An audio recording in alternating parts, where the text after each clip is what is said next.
সবাইকে সাদর আমন্ত্রণ জানাচ্ছি চ্যানেল 24 এর প্রতি সপ্তাহের বিশেষ ইসলামিক আয়োজন নগদ ইসলামিক নিবেদিত শান্তির পথে অনুষ্ঠানের আজকের পর্বে। দর্শক, আমরা প্রতি সপ্তাহেই কোরআন এবং সুন্নাহর আলোকে একটি বিষয় নিয়ে কথা বলি। আজকে আমরা কথা বলবো ইনশাআল্লাহ তাআলা সন্তানের নীতি নৈতিকতা শিক্ষার জন্য দিন শিক্ষার প্রয়োজনীয়তা, মানে কোরআনের শিক্ষার প্রয়োজনীয়তা। আলোচনার জন্য দুজন বিজ্ঞ মেহমান রয়েছেন আমাদের সঙ্গে। প্রথমে রয়েছেন বিশিষ্ট ইসলামী চিন্তাবিদ, খ্যাতিমান মুফাসসির কোরআন মুহতারাম হযরত মাওলানা হাফিজুর রহমান। আসসালামু আলাইকুম ওয়া রাহমাতুল্লাহি ওয়া বারাকাতুহু। ওয়ালাইকুম আসসালাম। আমাদের সঙ্গে আরও রয়েছেন বিজ্ঞ আলেম দ্বীন, লেখক, গবেষক এবং পিএইচডি গবেষক মুহতারাম হযরত মাওলানা মুফতি আল আমিন। আসসালামু আলাইকুম ওয়া রাহমাতুল্লাহি ওয়া বারাকাতুহু। ওয়ালাইকুম আসসালাম। আহলান ওয়া সাহলান আপনাদের দুজনকেই চ্যানেল 24 এর স্টুডিওতে। মুহতারাম মাওলানা হাফিজুর রহমান, সন্তানকে দিন শেখানো মানে বর্তমান বিশ্বের এই সময় নিজে বাঁচার জন্য, নীতি নৈতিকতা শেখার জন্য এবং সন্তানকে সুসন্তান রূপে গড়ে তোলার জন্য কতটা জরুরি? জি, আলহামদুলিল্লাহি কাফা ওয়া সালামুন আলা ইবাদিল্লাযিনা ইসতাফা, আম্মা বা'দ, আউযু বিল্লাহি মিনাশ শাইতানির রাজীম। ইকরা বিসমি রাব্বিকাল্লাযী খালাক, সাদাকাল্লাহুল আযীম, খায়রুকুম মান তাআল্লামাল কুরআন ওয়া আল্লামা, আও কামা ক্বালা আলাইহিস সালাতু ওয়াস সালাম। সম্মানিত মুহতারাম, সুন্দর প্রশ্ন করেছেন। বর্তমান প্রেক্ষাপট আসলে আমরা যেটা দেখতেছি, শিক্ষিত মানুষের অভাব নেই। বর্তমান যারা গার্মেন্টস ফ্যাক্টরিতেও চাকরি করে, সর্বনিম্ন শিক্ষা কত যোগ্যতা, ক্লাস 8 পাস, এসএসসি, এইচএসসি এসব। তো আসলে বর্তমান শিক্ষার যে হার, এমন শিক্ষায় শিক্ষিত সবাই, কিন্তু আদব কায়দা কিচ্ছু নাই। দেখা যাচ্ছে এক পর্যায়ে গিয়ে বাচ্চারাই যখন বয়োবৃদ্ধ হয়ে যাচ্ছে, মা বাবা তারাই নাকি আবার বৃদ্ধাশ্রমে রেখে আসতেছে। অথচ কি ছেলে ইঞ্জিনিয়ার, ছেলে ঢাকায় থাকে ডাক্তার, ছেলে ব্যারিস্টার, মেয়ে বড় শিক্ষিত। কিন্তু এই যখন শিক্ষিত হওয়ার পর যখন একটা পর্যায়ে চলে গেল, তারা বয়োবৃদ্ধ অবস্থায় যখন বাপ মাকে আরও বেশি খেদমত করা দরকার, আল্লাহ তাআলা ইবাদতের সাথে শামিল করেছেন। উফি ওয়ালা তানহার হুমা ওয়াকুল্লাহুমা কওলান কারিমা, এমন কোনো আচরণ করো না যাতে তোমার বাবা, তোমার মা শব্দটা উচ্চারণ করে তারা ব্যতীত হয়। অথচ ওই বাবার দোষ তো হচ্ছে ওই বাবা মার। আপনার ছেলেকে আপনি ইঞ্জিনিয়ার বানিয়েছেন, ডাক্তার বানিয়েছেন, জজ বানিয়েছেন, ব্যারিস্টার বানিয়েছেন, ভালো করেছেন। আমরা তো বলি না শুধু ইসলাম শিক্ষায় শিক্ষিত করেন, আমরা তো এটাই বলি ডান হাতের যেমন দরকার আছে, বাম হাতেরও দরকার আছে। আপনি আপনার বাচ্চাকে আপনি স্কুল পড়ালেন, ভার্সিটি, কলেজ পড়ালেন, কেন আপনি দিন শিক্ষা করালেন না? ইসলাম কেন শিক্ষা দিলেন না? আল্লাহ তাআলা তো প্রথমেই বলছেন, ইকরা বিসমি রাব্বিকাল্লাযী খালাক, পড়ো তোমার প্রভুর নামে যিনি তোমাকে সৃষ্টি করেছেন। সুবহানাল্লাহ। আল্লাহ তাআলা প্রথমেই নামাজের কথা বললেন না, হজের কথা বললেন না, রোজার কথা বললেন না, যাকাতের কথা বললেন না। প্রথমেই আল্লাহ রাব্বুল আলামিন বলছেন, পড়ো তোমার প্রভুর নামে। তার মানে জানো, আগে জানতে হবে। আমি যদি না জানি, না শিখিতে মানবো কেমনে? তাহলে ইসলামের মধ্যে এমন কোনো বিষয় নাই যে শিক্ষা দেয়নি। ওই বাবা মাটেই যদি বাচ্চাকে ইঞ্জিনিয়ারের বানার পাশাপাশি বাচ্চাটাকে কোরআন শিক্ষা দিত, হাদিস শিক্ষা দিত, তাহলে ওই বাচ্চাটা বুড়া হওয়ার পর, বয়োবৃদ্ধ হওয়ার পর আর বৃদ্ধাশ্রমে রেখে আসতো না, বরং তার কদর আরও বাড়ায় দিত, আরও সম্মান বেশি করতো, আরও খেদমত বেশি করতো। আল্লাহ রাসূল সাল্লাল্লাহু আলাইহি ওয়াসাল্লাম বলেছেন, তোমাদের বাবা মাই তোমাদের জান্নাত, তোমাদের বাবা মাই তোমাদের জন্য জাহান্নাম। এই কথাটা কোনো বইয়ের মধ্যে নাই, এই কথাটা তো আছে কোরআনের মধ্যে, হাদিসের মধ্যে। কোরআন হাদিস তো আমাদেরকে এই শিক্ষায় দেয়, তোমরা এমন কাজ করিও না যাতে তোমাদের মা বাবা তোমাদের জন্য জাহান্নামের কারণ হয়ে যায়, বরং তোমরা এমন কাজ করো তোমাদের মা, তোমাদের বাবা তোমাদের জান্নাতে যাওয়ার জন্য অনেক মাধ্যম হয়ে যাবে, অনেক বড় মাধ্যম হয়ে যাবে। সেজন্য আমি যারা আজকে আমাদের অনুষ্ঠান দেখতেছেন, শুনতেছেন, আমি উদারত আহ্বান জানাবো, অবশ্যই অবশ্যই বাচ্চাদেরকে কোরআন শিক্ষার থেকে মাহরুম করবেন না। যদি কোরআন শিক্ষার থেকে মাহরুম করেন, দুনিয়ার মধ্যে যেমন গ্লানি আপনাকে বইতে হবে, যেমন বৃদ্ধাশ্রমে যেতে হবে, পরকালে তো আছে রব্বানা আরিনাল্লাযীনা আদাল্লানা মিনাল জিন্নি ওয়াল ইনস। জিন এবং ইনসানের মধ্যে যারা দায়িত্বশীল ছিল, যারা নেতা ছিল, যারা উস্তাদ ছিল, যারা বাবা মা ছিল, কিয়ামতের দিন তাদেরকে তাদের কর্মীরা, তাদের সন্তান, তাদের মুরিদেরা ডাক দিয়ে বলবে, এরাই তো আমাদেরকে গুমরাহি করেছে, দিন তো শিক্ষা দেয়নি, কোরআন তো আমাদেরকে শিখায় নাই, যার কারণে আজকে আমরা জাহান্নামে তো যাচ্ছি, তাদেরকে ফেলায় দাও, তাদের বুকের উপর পা দিয়ে আমরা জাহান্নামে যাব, তারপর তাদেরকেও জাহান্নামে দিবে। জি, ধন্যবাদ মুহতারাম মুফতি আল আমিন। আপনি অনেক পড়াশোনা করেছেন, জেনারেল লাইনে পড়েছেন, মাদ্রাসা লাইনে পড়েছেন, এখন পিএইচডি করছেন ঢাকা বিশ্ববিদ্যালয়ে। তো আলহামদুলিল্লাহ, ভেতরে তো একটা বুঝ আছে, কোরআনের শক্তি আছে। তো একটা ছেলে নীতি নৈতিকতা, আগে দেখতাম যখন ওস্তাদদেরকে আমরা রাস্তাঘাটে দেখতাম সাইকেল থেকে নেমে যেতাম। এখন কিন্তু দুঃখজনক হলেও সত্য, বিশ্ববিদ্যালয়ের অনেক ছাত্র, কুলাঙ্গার ছাত্র বলা চলে, বিশ্ববিদ্যালয়ের টিচারকে মার পর্যন্ত দেয়, আঘাত পর্যন্ত করে। এই যে নৈতিক অবক্ষয়, কেন? বাসে আপনি উঠেন, দেখেন এক সময় ছিল যখন মুরব্বীদেরকে বাসে, ট্রেনে, পথে, ঘাটে দেখতো, সিট ছেড়ে দিত, চাচা বসেন। আর এখন চাচাকে নিয়ে তামাশা করে। উঠা তো দূরের কথা, মার কাটকাট অবস্থাও হয়। আবার এমন কথা বলে যে বুড়া হয়েছেন, বুদ্ধি এখনো হয় নাই, নাউজুবিল্লাহ মিন যালিক, এরকম কথাও শোনা যায়। এই যে অবক্ষয়, সমস্যাটা কোথায়, আপনি কি মনে করছেন? এখানে আমি সর্বপ্রথম পবিত্র কোরআন শরীফের একটা আয়াত উল্লেখ করতে চাই। আল্লাহ রাব্বুল আলামিন সূরা তাহরিমের 6 নম্বর আয়াতে উল্লেখ করেন, আউযু বিল্লাহি মিনাশ শাইতানির রাজিম, বিসমিল্লাহির রহমানির রহিম, ইয়া আইয়ুহাল্লাযীনা আমানু কু আনফুসাকুম ওয়া আহলিকুম নার। হে ঈমানদাররা, তোমরা নিজেদেরকে এবং নিজেদের পরিবারকে জাহান্নামের আগুন থেকে বাঁচাও, রক্ষা করো। তাহলে আল্লাহ রাব্বুল আলামিন এখানে নিজেকেও জাহান্নামের আগুন থেকে বাঁচাইতে বলেছেন এবং নিজের ছেলে মেয়ে, স্ত্রী, তাদেরকেও জাহান্নামের আগুন থেকে যেন বাঁচানো যায় সেই চেষ্টা করতে বলেছেন। এখন জাহান্নামের আগুনে আমরা কখন পড়তে পারি বা জাহান্নামের আগুন থেকে কীভাবে বাঁচতে পারি, এর মানদণ্ড বা এর মাইলস্টোন হলো কোরআনী শিক্ষা, দ্বীনি শিক্ষা। অর্থাৎ দ্বীনি শিক্ষা যার মধ্যে যত বেশি থাকবে এবং ঈমান থাকবে, আমল থাকবে, জাহান্নামের আগুন থেকে বেঁচে যাবে, নিজেও বাঁচবে, পরিবারও বাঁচবে, ছেলেমেয়েও বাঁচবে। আর দ্বীনি শিক্ষা যদি নিজে না শিখি, ছেলে মেয়েকে না শিক্ষা দেই, নিজেও ক্ষতিগ্রস্ত হব, ছেলে মেয়েও ক্ষতিগ্রস্ত হবে। এখানে ছেলে মেয়েদের বিষয়ে আমাদেরকে সবচেয়ে সতর্ক থাকতে হবে এই কারণে যে আল্লাহ রাব্বুল আলামিন দুনিয়াতে যত নিয়ামত দিয়েছেন মানুষকে, শ্রেষ্ঠ নিয়ামত হলো সন্তান। এখন আমার জন্য আমার সন্তান আল্লাহর পক্ষ থেকে নিয়ামত। এখন এই নিয়ামতকে গড়ে তুলতে হবে ছোটকাল থেকে। যেমন একটা ইট যখন তৈরি হয় ব্রিক ফিল্ডে, তখন এই ইটটা এক সময় মাটি থাকে, কাঁচা মাটি, সেটাকে যেভাবে আপনি বানান, যত ইঞ্চি তৈরি করবেন ঠিক তত ইঞ্চি সেটা হবে। কিন্তু ইটটা পরিপূর্ণ হয়ে গেলে পরে কমানো বাড়ানোর সুযোগ নেই। এই জন্য বাচ্চা থাকতে বাচ্চাদেরকে আমরা যা শিখাই তারা বড় হলে তারই রিফ্লেকশন তার জীবনে তৈরি হবে। আমি যদি ছোটোকালে তাকে কোরআন শিক্ষা না দেই, দ্বীনি শিক্ষা না দেই, তাহলে বড় হলে সে বেয়াদব হলো, সে উচ্ছৃঙ্খল হলো। এই জন্য কে দায়ী? আমরা দায়ী, আমরা যারা পিতামাতা আমরা দায়ী। এই জন্য কোরআন শরীফে এবং আল্লাহ রাব্বুল আলামিন বলেছেন, নিজেও জাহান্নামের আগুন থেকে বাঁচো, পরিবারকেও বাঁচাও। এর অর্থ হলো দ্বীনি শিক্ষা নিজেও গ্রহণ করো, ছেলে মেয়েকেও এই দ্বীনি শিক্ষা দাও। এখানে প্রিয় নবী সাল্লাল্লাহু আলাইহি ওয়াসাল্লামের আমি দুটি হাদিস উল্লেখ করতে চাই। নবী করিম সাল্লাল্লাহু আলাইহি ওয়াসাল্লাম এক হাদিসে ইরশাদ করেন, কুল্লু মাউলুদিন ইউলাদু আলাল ফিতরতি ওয়া আবাওয়াহু ইউহাউইদানিহি আও ইউমাজ্জিসানিহি। প্রত্যেক সন্তান, মানব সন্তান দুনিয়াতে মুসলমান হিসেবে জন্মগ্রহণ করে, ফিতরতে ইসলামের উপর জন্মগ্রহণ করে, কিন্তু তার পিতামাতা তাকে ইহুদি বানায়, অগ্নিপূজক বানায়। নবী করিম সাল্লাল্লাহু আলাইহি ওয়াসাল্লাম ইরশাদ করেন, কুল্লুকুম রাঈন ওয়া কুল্লুকুম মাসউলুন আন রাইয়াতিহি। তোমরা প্রত্যেকে দায়িত্বশীল, তোমাদের অধীনস্থদের বিষয়ে কিয়ামত দিন জিজ্ঞাসাবাদ করা হবে। তো অধীনস্থ বলতে আমাদের ছেলে মেয়েও হতে পারে, স্ত্রীও হতে পারে, অথবা অন্য কেউ হতে পারে। এই জন্য 1 নম্বর অধীনস্থ হলো ছেলে মেয়ে, সন্তান।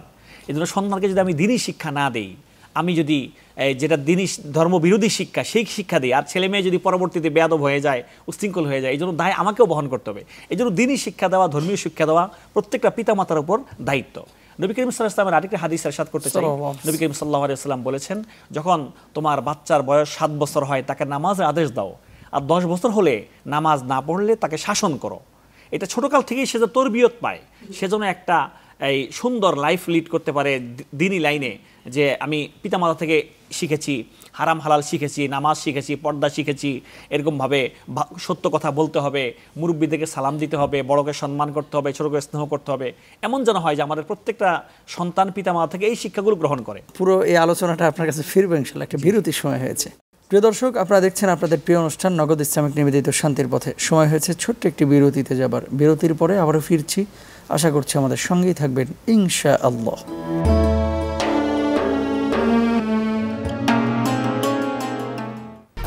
1, 2, 3 ঢাকায় জমি জিতে নিন 100% ক্যাশব্যাক সহ 20 কোটি টাকার পুরস্কার।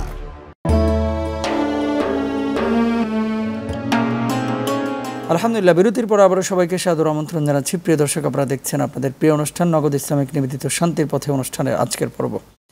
মোহতারাম মুফতি আলামিনের কাছে জিজ্ঞেস করেছিলাম নৈতিক অবক্ষয়ের কারণ কি। বিরতির আগে আপনি আলোচনা শুরু করেছিলেন।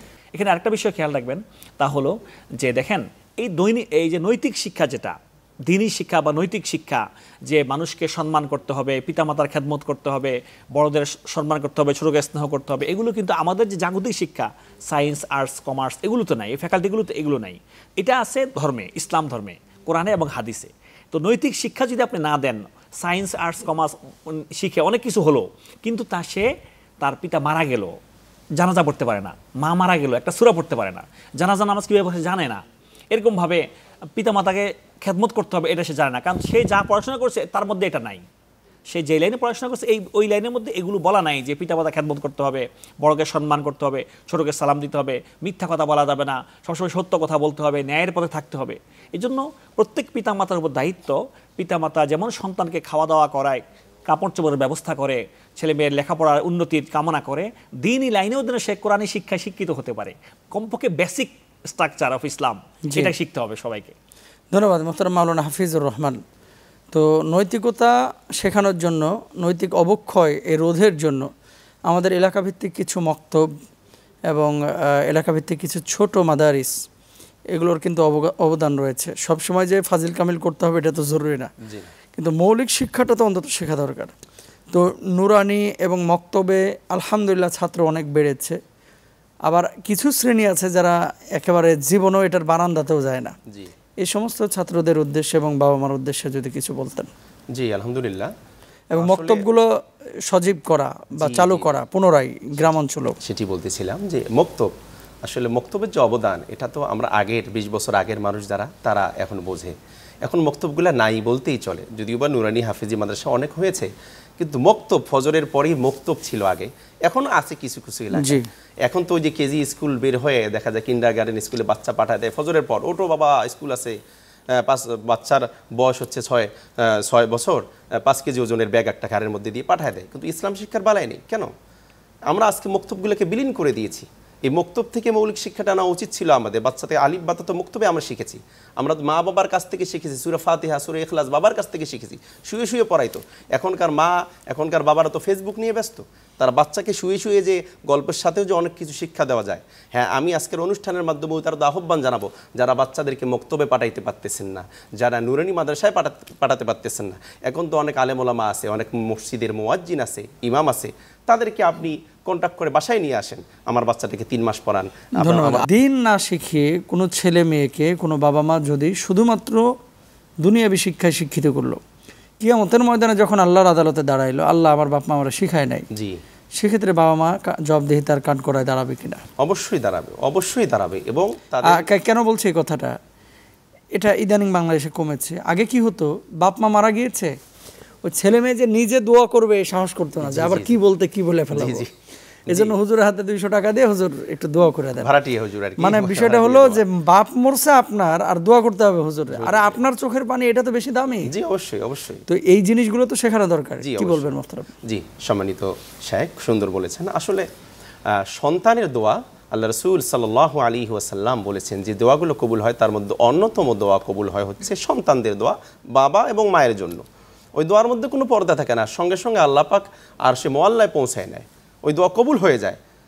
ওই জন্য দোয়া করা তো শেখাতে হবে, তো দোয়া করা শিখতে হলে তো ইসলামিক জ্ঞান থাকতে হবে, ইলম কালাম তো কিছু থাকতে হবে। আমরা যে বলি যে আপনি আলেম হয়ে যান, হাফেজ হন, মাদ্রাসায় পড়েন, কামিল পাস করেন, ফাজিল পাস করেন, তা তো আমরা বলি না। না, আপনি যেটা মৌলিক শিক্ষা দিতে হয় বাচ্চাদেরকে, এগুলো তো আপনাকে শিখাতে হবে। ওই যে তলাবুল ইলমি ফারিদাতুন আলা কুল্লি মুসলিম, প্রত্যেকটা মুসলমানের উপর ইসলাম শিক্ষা করা বাধ্যতামূলক ফরজ করে দিয়েছে আল্লাহ পাক। কতটুকু আপনার জীবন চলতে গিয়ে, আপনার ব্যবসা চলতে গিয়ে, নামাজ রোজা করতে গিয়ে, লেনদেন করতে গিয়ে, বাবা মার সাথে ওঠা বসা আদব কায়দা করতে গিয়ে কতটুকু দরকার, অন্তত আপনি অতটুকু শিক্ষা দেন বাচ্চাদেরকে, অন্তত আপনি অতটুকু শেখেন, তাহলেই না আপনার বাচ্চার কাছ থেকে আপনি উপকৃত হবেন, দুনিয়ার মধ্যে হবেন, পরকালেও হবেন। সেজন্য লোকমান হাকিম আলাইহিস সালাতু ওয়াস সালাম ছিলেন পৃথিবীর একজন শ্রেষ্ঠতম বাবা।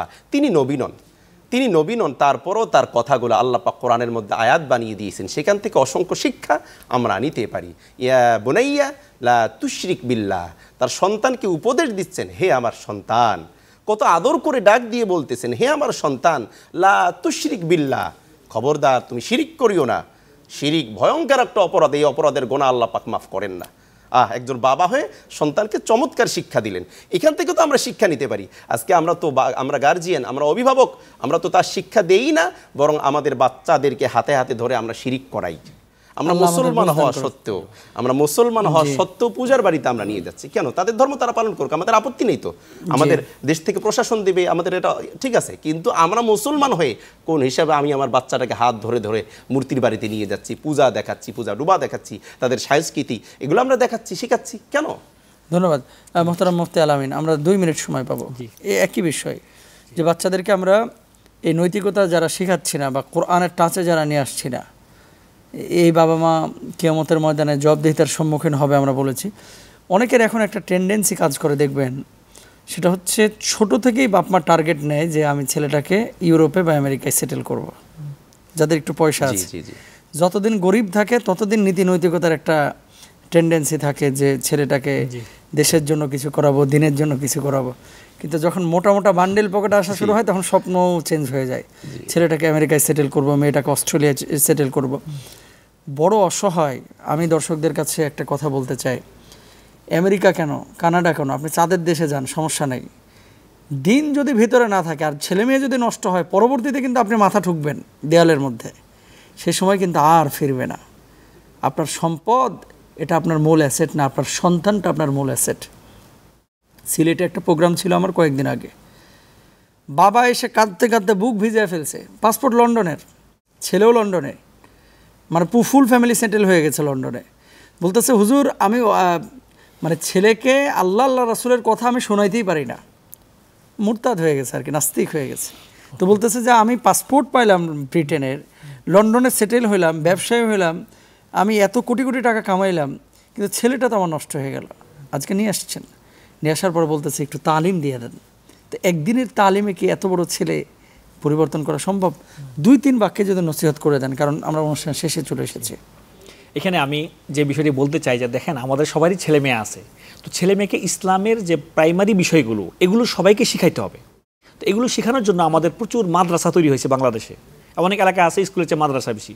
তো মাদ্রাসাগুলোর মধ্যে আপনার যেটা ভালো লাগে সেখানে আপনারা বাচ্চাদেরকে পড়াতে অন্তত 1 ঘন্টা পাঠান, 1 ঘন্টা পাঠান, অথবা আফটার স্কুল বিফোর স্কুল বিভিন্ন ধরনের স্কিম চালু হয়েছে যে 1 ঘন্টা স্কুলের আগে বা পরে 1 ঘন্টা সময় দিনী শিক্ষা। এতে লাভটা হচ্ছে যে পরবর্তীতে সে আমেরিকা যাক আর কানাডা যাক, তার আকীদা পরিবর্তন হবে। আমেরিকার কথা বলছেন, আমেরিকা আমার কিছু রিলেটিভ থাকে, তারা ছেলে মেয়েকে ওখানে মাদ্রাসা পড়ায়, লন্ডনে মাদ্রাসা আছে। ধন্যবাদ, জাযাকুমুল্লাহ। আমরা অনুষ্ঠানের শেষ প্রান্তে চলে এসেছি। যে হোক, নীতি নৈতিকতা এবং ইসলামিক শিক্ষা আমাদের প্রত্যেককেই শেখাতে হবে। আল্লাহ তৌফিক দান করুন। আজকে বিদায় নিচ্ছি, আল্লাহ হাফেজ। আসসালামু আলাইকুম ওয়া রাহমাতুল্লাহি ওয়া বারাকাতুহু।